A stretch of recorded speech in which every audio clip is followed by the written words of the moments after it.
Hey everyone, welcome back to the channel. So we've got a lot of information to go over coming out of that Nintendo Direct as well as Sony's State of Play. And one of those big announcements includes GoldenEye finally coming back. We have those topics and more to cover, but before we get started, if you like this video, be sure to give it a thumbs up. And if you haven't yet, consider subscribing and hitting that notification bell and we can keep you up to date with gaming news. Now let's get started. First, let's start with that Nintendo Direct. There was a whole lot of announcements here. Some of them we already know and just kind of got updated trailers for and release dates, so I'm just going to go through all of them here. And they started off with Fire Emblem Engage, and this matches that leak we saw earlier in the year with this blue and red-haired protagonist. It seems to be named Alfred. And this is coming out January 20th, and it's a standard turn-based tactical RPG, and it looks like you're able to pair off his characters into teams during attacks. They'll also have a Divine Edition that's going to have some collectibles in it. We then see It Takes Two coming to the Switch, and this will have local wireless and online play, and this is coming November 4th, and pre-orders are already up. Then we have Fatal Frame, Mask of the Lunar Eclipse coming early 2023, and then we have the next expansion pass for Xenoblade Chronicles 3, and we have a new hero, Ino, and she seems to be some type of android or robot or something. And this will also add challenge battles and special outfits and accessories, and this is coming October 13th. And then we have SpongeBob the Comic Shake coming next year, and Fitness Boxing Fist of the North Star coming March 2023. And the coaches here are various characters from Fist of the North Star. Then we see OddBallers coming early next year. And then TUNIC is making its way over to the Switch September 27th, and pre-orders are already up for that. And then we have some Front Mission remakes. We have Front Mission First coming in November, and then Front Mission 2, which was unreleased outside of Japan, coming in 2023. They also announced that Front Mission 3 would be coming sometime in the future. Then we see Story of Seasons, A Wonderful Life coming summer 2023.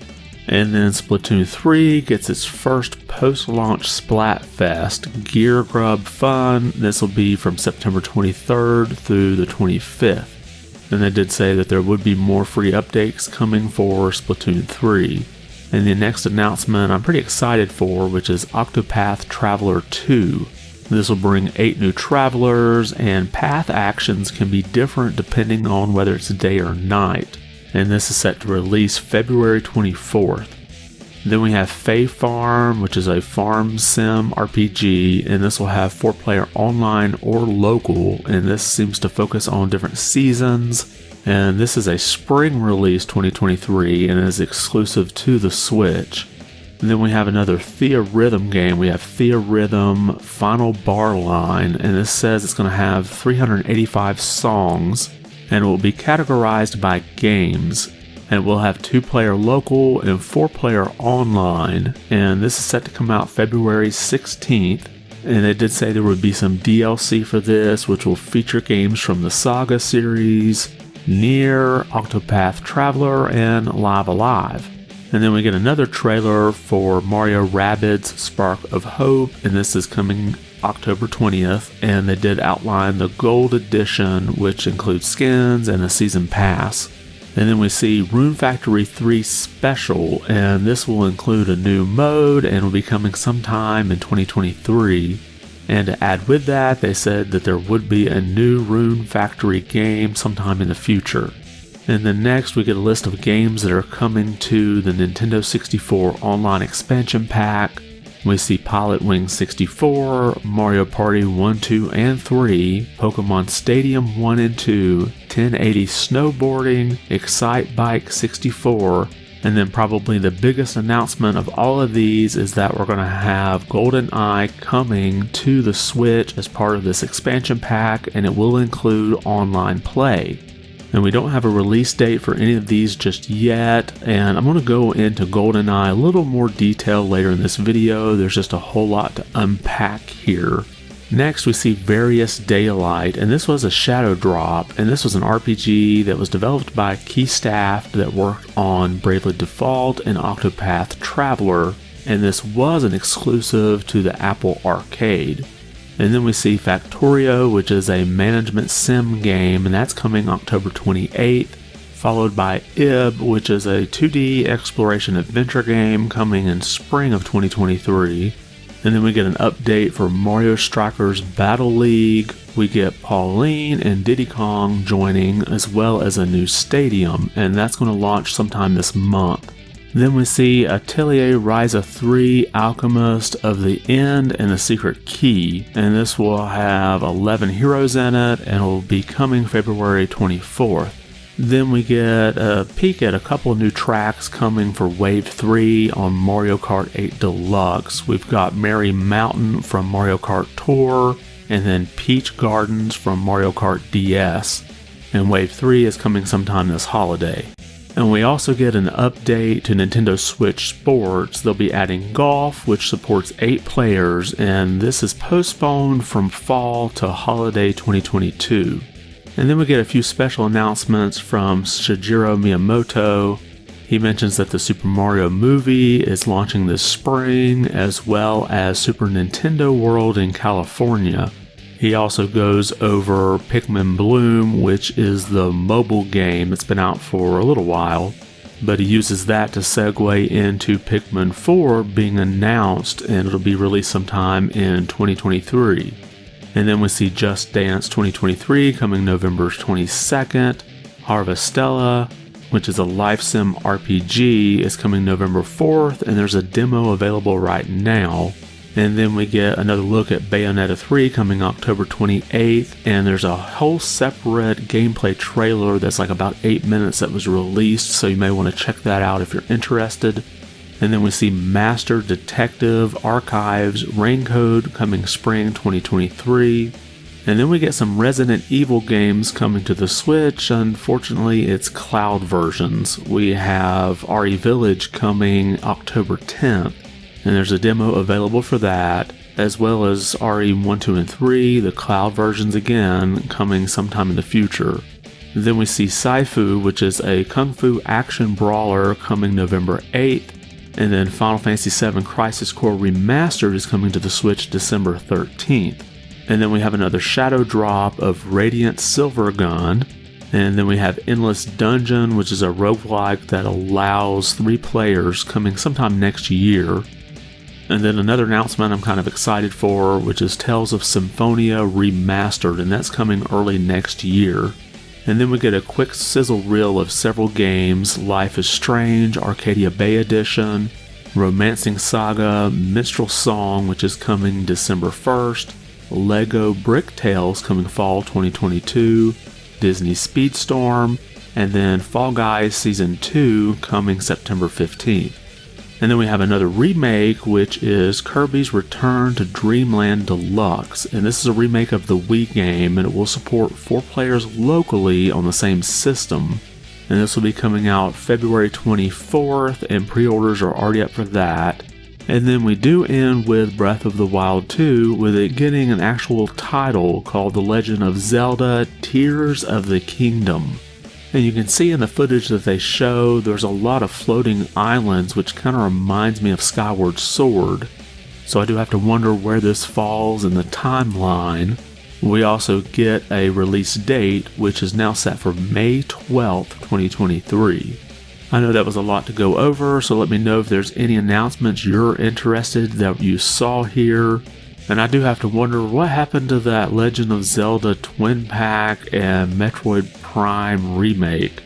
It seems like we get told by these insiders every direct that those are going to be there, and every time they're not.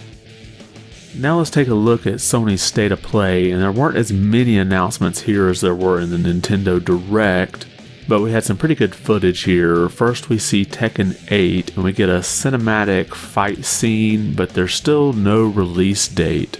Then we get 2 PlayStation VR 2 games. We see Star Wars Tales from the Galaxy's Edge, followed by Demio, which is a tabletop RPG game.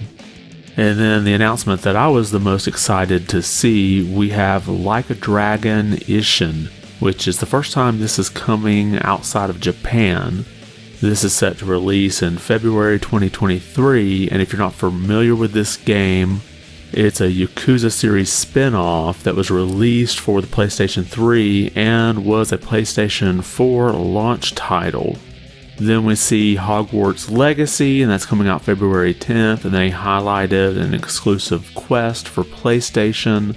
Then we see Pacific Drive, which is some kind of survival driving game, and that's coming out 2023. Then we get a little highlight for PlayStation Stars, which is their new loyalty program. It's going to be free to join, and you'll earn points for rewards, and some of those rewards can be digital collectibles. They highlighted some of the collectibles here, and it's set to launch in Asia late September, and then in the Americas and Europe a few weeks later.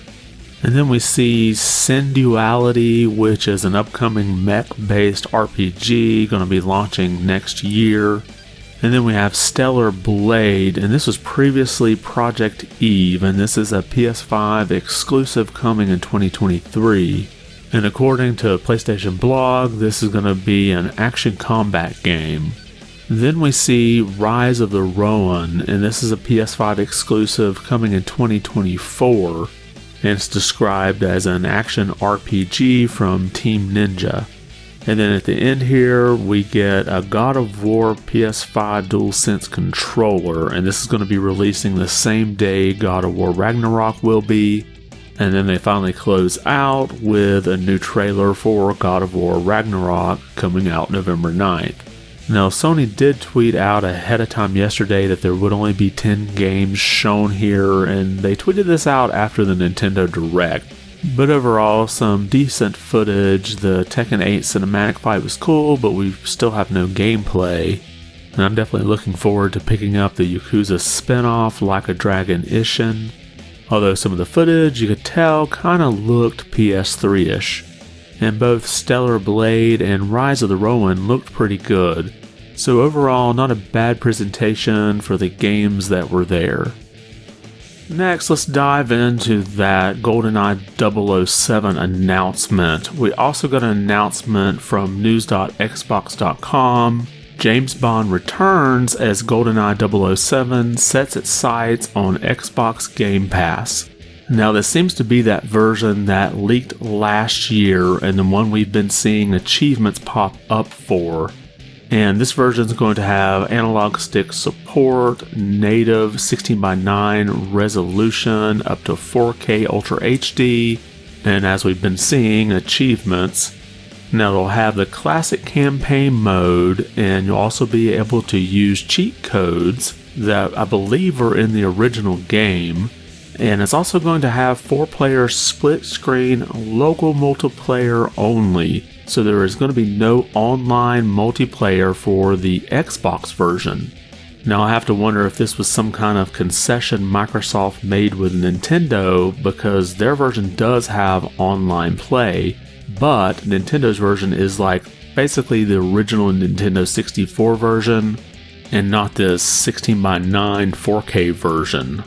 Now, if you're wanting to play the game, there's basically 3 ways. I guess you can buy it, but then it'll also be on Game Pass, as well as for those who own a digital copy of Rare Replay. We also don't have a specific release date for either the Xbox or the Nintendo Switch version. And I would imagine probably the holdup is on Nintendo's end, probably to make sure they get the game emulated well and that online player version working. Considering the Xbox version's pretty much done and people were playing it a year ago from a leaked build with relatively no issues. Now, I do hope the Switch version with the online play maybe like zooms in on your quarter of the screen, so maybe you can't shoulder surf the other players and see where they're at. And finally, if you've been following Babylon's Fall, you know that it's not been going well. Now, this is an online game that you had to buy for $60. Well, it looks like they've made an official announcement that they're shutting down. This coming from their website. With the desire of delivering an exhilarating online multiplayer action RPG set in an elaborate high fantasy world, we launched the game's official service on Thursday, March 3rd, 2022, and have continued to undertake additional development and operations.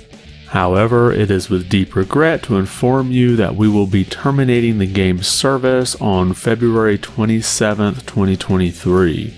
So the game is shutting down 1 week shy of making it a full year. And this game was one of the worst rated games to come out this year.